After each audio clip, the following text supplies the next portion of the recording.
अमरावती जिल्ह्यात सरकारनं ओला दुष्काळ जाहीर करावा अशी मागणी बळवंत वानखेडेंनी केली आहे। अमरावती जिल्ह्यात अतिवृष्टीमुळे सोयाबीन कपाशीला मोठा फटका बसलाय, मात्र सरकारचा एकही मंत्री शेती बांधावर नाही अशी टीका त्यांनी केली आहे। मराठवाड्यात अतिवृष्टीमुळे मोठं नुकसान झालंय, शेती पाण्याखाली गेली आहे तर अनेकांचे संसार उद्ध्वस्त झालेत। याचा मंत्री पंकजा मुंडे आढावा घेणार आहे। घाबरून जाऊ नका, काळजी घ्या असं आवाहन त्यांनी केलं आहे। अतिवृष्टीमुळे महाराष्ट्रात कुठे किती नुकसान झालं याची मंत्रिमंडळात चर्चा होईल। सरकार शेतकऱ्यांच्या पाठीशी उभं आहे असं आश्वासन मंत्री शंभूराज देसाई यांनी दिलं आहे। राज्यात अतिवृष्टीमुळे मोठं नुकसान झालंय, यात जवळपास 34 लाख हेक्टर शेत जमीन उद्ध्वस्त झाली आहे। सरकारनं 1 रुपया पीक विम्याचं सोंग घेतलं, मात्र नंतर शेतकऱ्यांना पैसे भरायला लावल्याचा आरोप वडेट्टीवारांनी केलाय। शेतकऱ्याच्या नुकसान भरपाई कशी मिळणार असा सवाल विजय वडेट्टीवारांनी केलाय।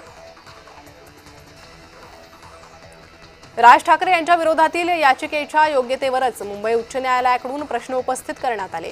याचिकेत जनहित काय असा सवाल मुंबई उच्च न्यायालयाने याचिकाकर्त्यांना केलाय।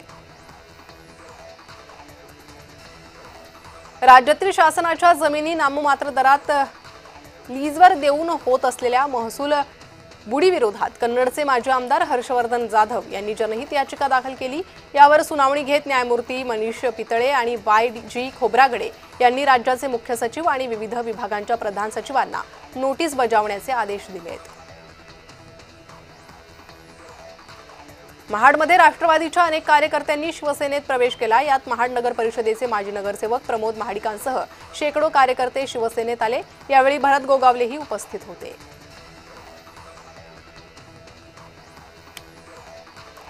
तमाशाच्या नावात बदल करण्याची मागणी तमाशा कलावंत संघटनेकडून करण्यात आली आहे। त्यांनी मंत्री आशिष शेलारांची भेट घेतली आहे। या लोक कलावंतांना गावोगावी कला सादर करण्यासाठी विविध परवानग्या घ्याव्या लागतात। या संदर्भात समितीने 15 दिवसात अहवाल सादर करावा अशा सूचना शेलारांनी केल्या आहेत। नवरात्रोत्सवात राजकीय नेते मंडळी सुद्धा रमलेले दिसतात। यात आता अमरावतीच्या माजी खासदार नवनीत राणा यांनी गरबा खेळलाय। अमरावती शहरात परंपरा ग्रुपनं आंबा महाकुंभ रास गरबाचं आयोजन केलं होतं। या उद्घाटनाला नवनीत राणा यांनी उपस्थिती लावली।